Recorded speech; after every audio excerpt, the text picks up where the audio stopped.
আজকের গুরুত্বপূর্ণ আঞ্চলিক সংবাদে সবাইকে জানাই স্বাগতম। আজ হলো 2 জানুয়ারি শুক্রবার। আজকের সন্ধ্যার বরাক উপত্যকা তথা আসাম এবং দেশের গুরুত্বপূর্ণ বিশেষ বিশেষ খবর হলো: চা শ্রমিকদের জমির পাট্টা প্রদানে বাগান মালিকরা সহযোগিতা না করলে সরকারি ইনসেন্টিভ বন্ধ করা হবে, বললেন মুখ্যমন্ত্রী হিমন্ত বিশ্ব শর্মা। নতুন বছরে 5 সংকল্প কংগ্রেসের, লক্ষ্য 100 আসন। টিকিট পেতে আবেদন করতে হবে 15 জানুয়ারির মধ্যে, বললেন গৌরব গগৈ। এ ব্যাপারে বিস্তারিত থাকবে প্রতিবেদনে। ভিন জেলায় রাত্রিবাসে এগিয়ে কৌশিক কৃষ্ণেন্দু, 5 বছরে 71 নতুন আইন, 40 নীতি। ভারত সবার, বৈষম্যের স্থান নেই, এঞ্জেল চাকমার মৃত্যু বিতর্কের আবহে সম্প্রীতির বার্তা মোহন ভাগবতের। ফেব্রুয়ারি থেকে তামাক পণ্যে বাড়তি কর, বিজ্ঞপ্তি জারি কেন্দ্র সরকারের। দ্বিগুণ হতে পারে সিগারেটের দাম। বিশ্বকাপ টিকিটের জন্য 15 কোটি আবেদন, টিকিটের সবচেয়ে বেশি চাহিদা আমেরিকাতেই। শিলচর শিলং এক্সপ্রেসওয়ের মেঘালয় অংশের 85% জমি অধিগ্রহণের কাজ সম্পন্ন।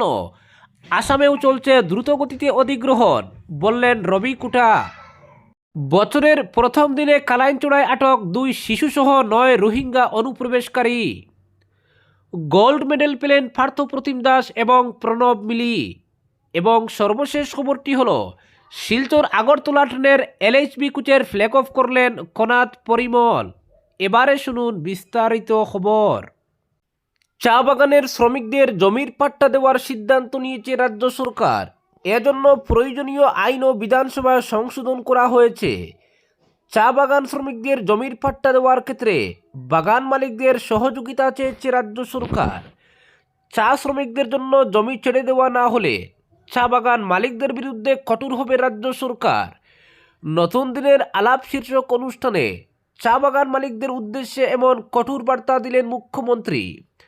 তিনি বলেন, চা শ্রমিকদের জমির পাট্টা দেওয়ার ক্ষেত্রে বাগানের মালিকরা সহযোগিতা না করলে রাজ্য সরকার বাগান মালিকদের বছরে দেওয়া 150 কোটি টাকার ইনসেন্টিভ বন্ধ করে দেবে। পরবর্তী খবর, নতুন বছরে 5টি সংকল্প ঘোষণা করল আসাম প্রদেশ কংগ্রেস। দিল্লির সাংবাদিক সম্মেলনে গৌরব গগৈ ঘোষণা করলেন, 26-এর নির্বাচনে রাজ্যের 100 আসনে এককভাবে লড়বে কংগ্রেস। 15 জানুয়ারির মধ্যে প্রার্থী হতে আবেদন করতে হবে ইচ্ছুকদের। নতুন বছরের প্রথম দিনেই নয়াদিল্লিতে এক সাংবাদিক সম্মেলনে প্রদেশ কংগ্রেস সভাপতি তথা সাংসদ গৌরব গগৈ দলের ভবিষ্যৎ রাজনৈতিক রূপরেখা তুলে ধরেন। একই সঙ্গে তিনি কংগ্রেসের নির্বাচনী প্রস্তুতি, প্রার্থী বাছাই প্রক্রিয়া এবং নতুন বছরের 5টি মূল সংকল্প ঘোষণা করেন। গৌরব জানান, কংগ্রেসের প্রার্থী হতে ইচ্ছুকরা আগামী 15 জানুয়ারির মধ্যে আবেদন করতে পারবেন। আবেদন ফি নির্ধারণ করা হয়েছে 50,000 টাকা। আবেদনপত্র প্রদেশ কংগ্রেসের ওয়েবসাইট থেকে ডাউনলোড করে রাজীব ভবনে জমা দিতে হবে। মিত্র দলগুলির প্রতি স্পষ্ট বার্তা দিয়ে গৌরব ফের ঘোষণা করেন, আসন্ন বিধানসভা নির্বাচনে কংগ্রেস 126টি আসনের মধ্যে 100 আসনে এককভাবে প্রতিদ্বন্দ্বিতা করবে। তিনি বলেন, রাজ্যের 100 আসনে লড়াই করার জন্য কংগ্রেস সম্পূর্ণ তৈরি। আজ প্রদেশ কংগ্রেস কমিটির রাজনৈতিক বিষয়ক বিভাগের এক গুরুত্বপূর্ণ বৈঠক অনুষ্ঠিত হয়েছে, যেখানে নির্বাচনী প্রস্তুতির বিস্তারিত রূপরেখা চূড়ান্ত করা হয়েছে। বর্তমান বিজেপি সরকারকে কটাক্ষ করে গৌরব গগৈ বলেন, যেসব প্রতিশ্রুতি ও প্রকল্প বিজেপি সরকার বাস্তবায়ন করতে ব্যর্থ হয়েছে, কংগ্রেস ক্ষমতায় এলে সেগুলি সম্পূর্ণ করা হবে। এই লক্ষ্যে সাধারণ মানুষের মতামত জানতে কংগ্রেস একটি বিশেষ ইমেইল আইডি চালু করেছে। নতুন অসম @নতুনঅসম.com-এ রাজ্যের মানুষ নির্বাচনী ইস্তাহার কিংবা কৌশল নিয়ে তাদের পরামর্শ পাঠাতে পারবেন। খসড়া ভোটার তালিকা প্রসঙ্গে গৌরব গগৈ উদ্বেগ প্রকাশ করে বলেন, অন্য রাজ্যে ভোটার হিসেবে নথিভুক্ত কেউ যদি আসামে ভোট দেওয়ার চেষ্টা করেন তবে সবাইকে সজাগ থাকতে হবে। বিশেষ করে বিহারে ভোটদানকারী কিছু মানুষের নাম আসামের ভোটার তালিকায় থাকতে পারে বলে তিনি আশঙ্কা প্রকাশ করেন। জানান বিষয়টি নিয়ে প্রদেশ কংগ্রেস নির্বাচন কমিশনের কাছে সম্পূর্ণ খসড়া ভোটার তালিকা চেয়েছে। নববর্ষের শুভেচ্ছা জানিয়ে গৌরব বলেন, নতুন বছরের শুরুতে যেমন মানুষের ব্যক্তিগত সংকল্প থাকে, তেমনি কংগ্রেসেও 5টি গুরুত্বপূর্ণ সংকল্প নিয়ে বছর শুরু করেছে। গৌরব গগৈর মতে কংগ্রেসের প্রথম সংকল্প শিক্ষা ও স্বাস্থ্য, ছাত্র সমাজকে মানসম্মত শিক্ষা এবং সাধারণ মানুষকে উন্নত চিকিৎসা পরিষেবা দেওয়াই দলের প্রধান লক্ষ্য। শিক্ষা ও স্বাস্থ্যক্ষেত্রে আসামকে দেশের শীর্ষ 5টি রাজ্যের মধ্যে নিয়ে যাওয়ার অঙ্গীকার করে কংগ্রেস। দ্বিতীয় সংকল্প হিসেবে তিনি সরকারি কাজকর্মের আধুনিকীকরণের কথা বলেন। তার অভিযোগ, বর্তমান সরকার সরকারি কর্মচারীদের শত্রু হিসেবে দেখছে। কংগ্রেস ক্ষমতায় এলে সরকারি কর্মচারীদের সঙ্গে নিয়ে প্রশাসন চালানো হবে বলে তিনি আশ্বাস দেন। তৃতীয় সংকল্প হল রাজ্যের অর্থনৈতিক উন্নয়ন। গৌরবের দাবি, বর্তমানে উন্নয়ন শহর ও বড় ঠিকাদারদের মধ্যে সীমাবদ্ধ। কংগ্রেস গ্রাম ও প্রত্যন্ত এলাকায় অর্থনৈতিক উন্নয়ন পৌঁছে দেওয়ার পরিকল্পনা নিয়েছে। চতুর্থ সংকল্প আইন শৃঙ্খলার পরিস্থিতির উন্নতি। গৌরব গগৈ অভিযোগ করেন, বর্তমানে আসামে আইন শৃঙ্খলার অবস্থা উদ্বেগজনক এবং পুলিশ সাধারণ মানুষের পক্ষে না থেকে শাসক দলের ঘনিষ্ঠ মহলের সুরক্ষায় ব্যস্ত। কংগ্রেস একটি আধুনিক ও জনমুখী পুলিশ ব্যবস্থা গড়ে তুলবে বলে তিনি জানান। পঞ্চম ও শেষ সংকল্প যুব সমাজকে ঘিরে।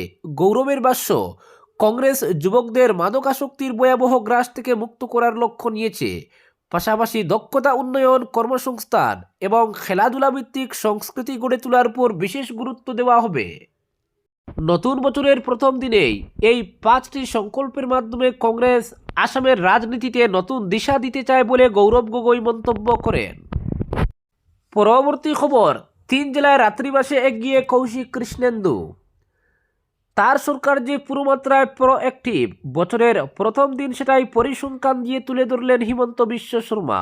মুখ্যমন্ত্রী জানান, আইন প্রণয়ন থেকে শুরু করে নতুন নীতি নির্ধারণ, ক্যাবিনেট সিদ্ধান্তকে শুরু করে পুলিশের চার্জশিট পেশ করার সংখ্যা, সব দিক দিয়ে রীতিমতো রেকর্ড গড়েছে তার সরকার। এমনকি সরকারি কাজের পরিদর্শনে মন্ত্রীদের ভিন জেলায় রাত্রিবাসেও তার ক্যাবিনেট সতীর্থরা নিজেদের কাজের মানুষ হিসেবে প্রমাণ করেছেন। উল্লেখযোগ্য বিষয় হলো, এক্ষেত্রে বরাক উপত্যকার 2 মন্ত্রীর পারফরমেন্সের কথাও বলেছেন মুখ্যমন্ত্রী। মন্ত্রী কৌশিক রায় সর্বাধিক 34টি জেলায় রাত্রিবাস করেছেন। আরেক মন্ত্রী কৃষ্ণেন্দু পাল রাত্রিবাস করেছেন 29টি জেলায়। মুখ্যমন্ত্রী এদিন জানান, গত 5 বছরে তার সরকার 71টি নতুন আইন প্রণয়ন করেছে। সংশোধন করা হয়েছে 156টি আইন, বাতিল হয়েছে 353টি আইন।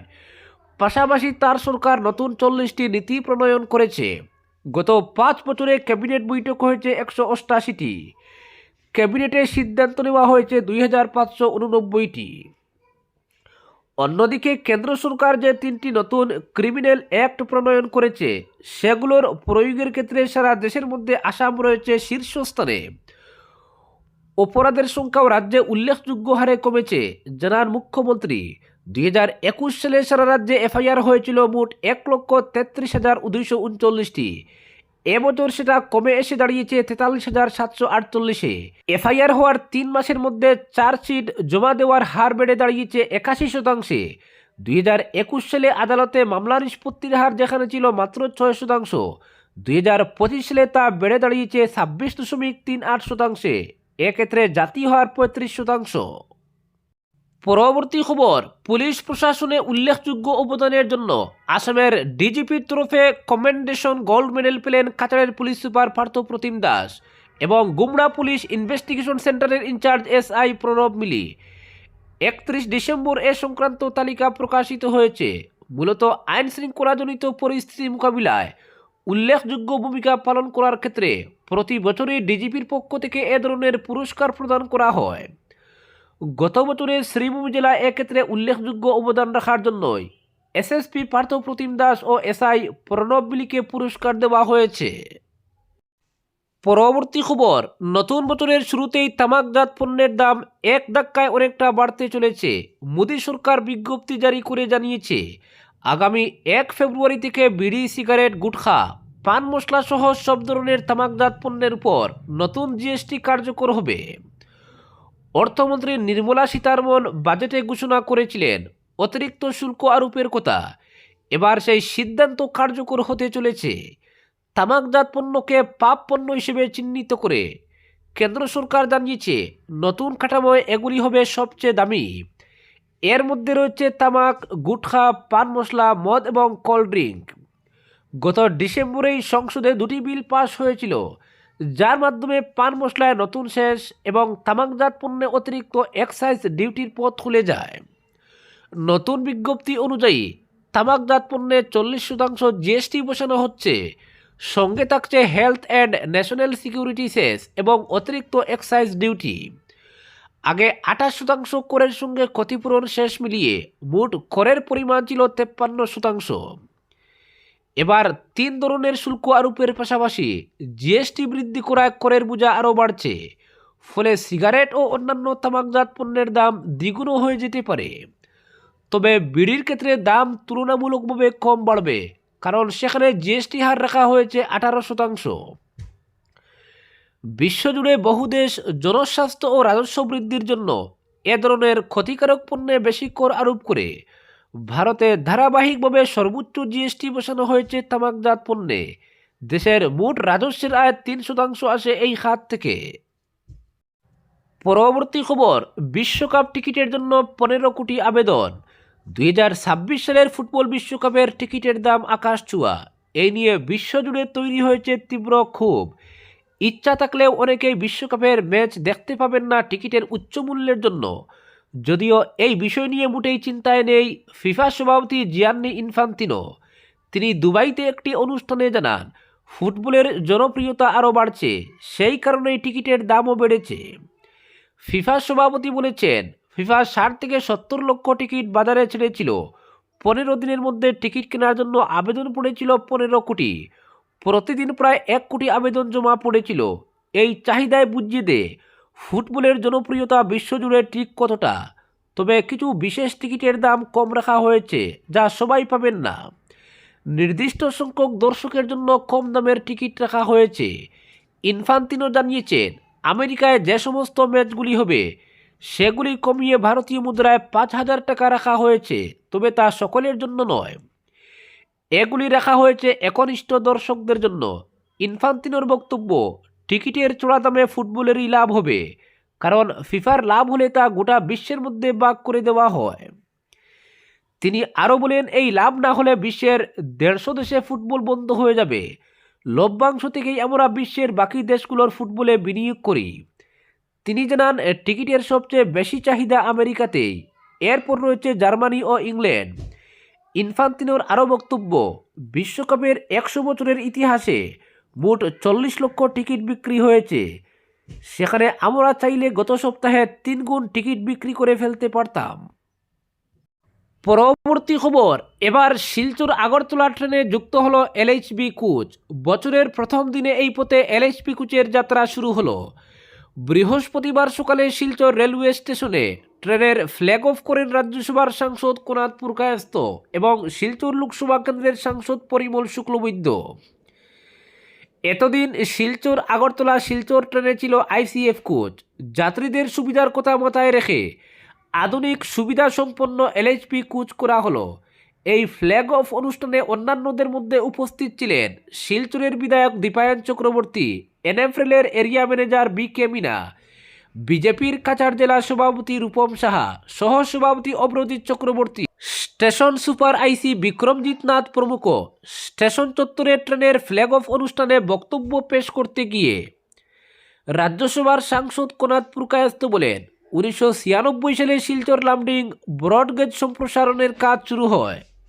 ব্রডগেজ সম্প্রসারণ হতে 18 বছর অপেক্ষা করতে হয়। এর নেপথ্যে কি ষড়যন্ত্র হয়েছিল তা সবার জানা, কিন্তু প্রধানমন্ত্রী নরেন্দ্র মোদীর বলিষ্ঠ নেতৃত্বে ব্রডগেজ সম্প্রসারণ বরাক উপত্যকার রেল যোগাযোগে নতুন দিগন্তের সূচনা হয়েছে।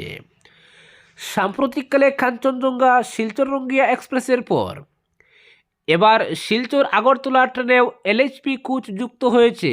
বরাক উপত্যকায় রেল পরিষেবার উন্নয়নে এ ধরনের পদক্ষেপের জন্য প্রধানমন্ত্রী নরেন্দ্র মোদী ও রেলমন্ত্রী অশ্বিনী বৈষ্ণবের প্রতি কৃতজ্ঞতা প্রকাশ করে সাংসদ কোনাদ পুরকায়স্থ আরও বলেন, রাজ্যসভার সাংসদ নির্বাচিত হওয়ার পর রেলমন্ত্রী অশ্বিনী বৈষ্ণবের সাথে দেখা করে বরাক উপত্যকায় যাতায়াত করা ট্রেন যাত্রীদের সমস্যার কথা তুলে ধরে পরবর্তীতে রেলের কনসালটেটিভ কমিটির বৈঠকেও এসব বিষয়ে রেলমন্ত্রীর দৃষ্টি আকর্ষণ করে শুধু ট্রেনের কোচ পরিবর্তন নয়, শিলচর রেল স্টেশনের পরিসর কম, তাই নতুন কোনো ট্রেনের যাতায়াত সম্ভব হচ্ছে না।